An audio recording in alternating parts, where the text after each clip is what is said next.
Yeah. Okay, let's see. How about that there? All right. Well, welcome to the Rec Show podcast. Carrie Boyle is with us, and River City Wine, and of course Sacramento Magazine. Yep. And now you've been a wine judge at the San Yes. Francisco Chronicle wine competition. I was. Yeah, that's incredible. Tell us, how was that tasting all that wine?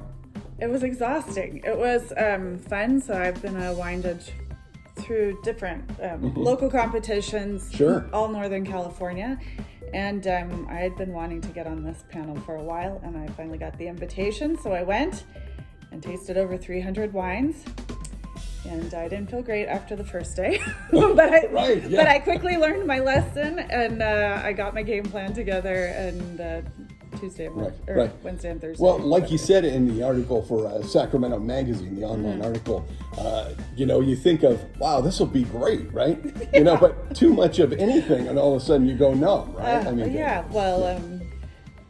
You are tasting flights of 10 wines, and then you get a little break in between them because the judges are talking about them and putting up their scores. But that is a heck of a lot of wine, and you are still swallowing some, and you are still absorbing some. And then, you don't know what categories of wine you're getting, so you might get like 25 Petite Syrahs, and it just pulls the enamel right off your teeth. Wow. So you do have to have a game plan. Right, yeah. And now in between sips of all that Petite Syrah, are you taking a break? Are you doing something with your palate to cleanse it for the next Syrah? I'm doing anything I can. I can't tell you that anything works particularly well, but I have a toothbrush in my pocket, so I would go brush my teeth every 5 or 6 wines. Oh, wow. Like scrub my tongue. Wow. You eat olives and roast beef and cheese and bread and water, sparkling water, still water. So in a day of judging at the San Francisco Chronicle wine competition, how many wines do you think you drank or tasted? It was, I think the total was 330. 330 wines. Oh my gosh. Yeah. So that's one of those things that everybody goes, wow, I would love to do that. And then that's another thing is, wow, after a while, you're just like, what's my name? Right? Well, and you're spitting everything. Right. That is the professional thing to do, and you would be worthless after one flight of wines. Right. So you have a spit cup, so that's also very sexy. Right. But you've got this spit cup, and you are spitting everything. But in one day, you figure 100 wines a day, you're still feeling the effects of it. That's a lot of different wine. And I thought I was in pretty great shape after the first day, and then turns out I wasn't. Right. Yeah. Right. And getting back to the spitting, you talk about that in the article, and I thought it was you just kind of gave the whole nuts and bolts of a wine competition and being a judge, and I thought that you just colored it so well. Well, it just makes me laugh because people are always like, I want to do that. That sounds amazing. I'm like, careful what you wish for, because and spitting's one of those things. Like, I have been spitting out my wine for 20 years, so I'm in the habit. But I will tell you, the first probably year of learning to do that, just being in the industry, it was dribbling down my chin. Right.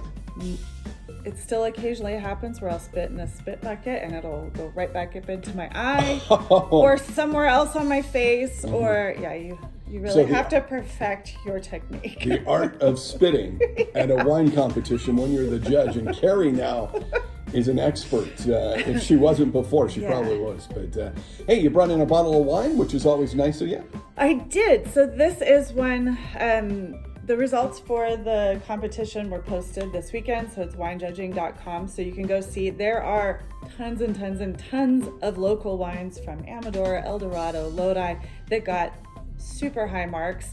I didn't have any of those bottles at home, so instead I brought a bottle of Sauvignon Blanc, the 100 knot 2019 Napa Sauvignon Blanc that got double gold in its category. And it's terrific. Delicious.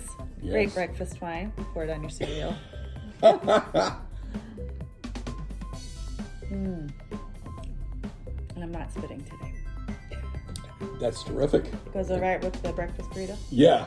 See, I just had a Chick-fil-A breakfast burrito because we record this in the morning. Yeah.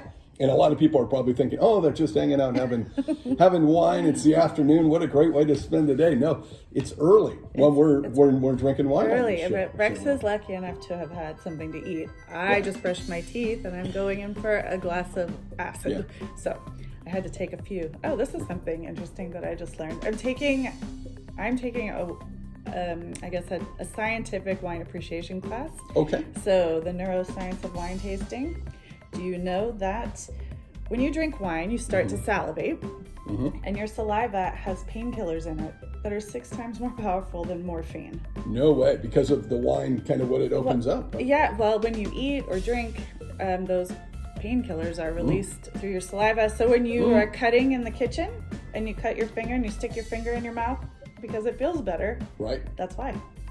No way. Yeah. So the healing of saliva. Yes. Well, that's the other thing with wine judging. Like, you've had so many painkillers at some point, you just aren't really like as sharp as you once were. But yeah, that's why you have to drink lots and lots of water. Will you do it again? Oh, heck yeah. I love it, because even with all of that ugliness, like, I'm walking around with purple teeth, right? You know, and I've got wine stains all over my jacket.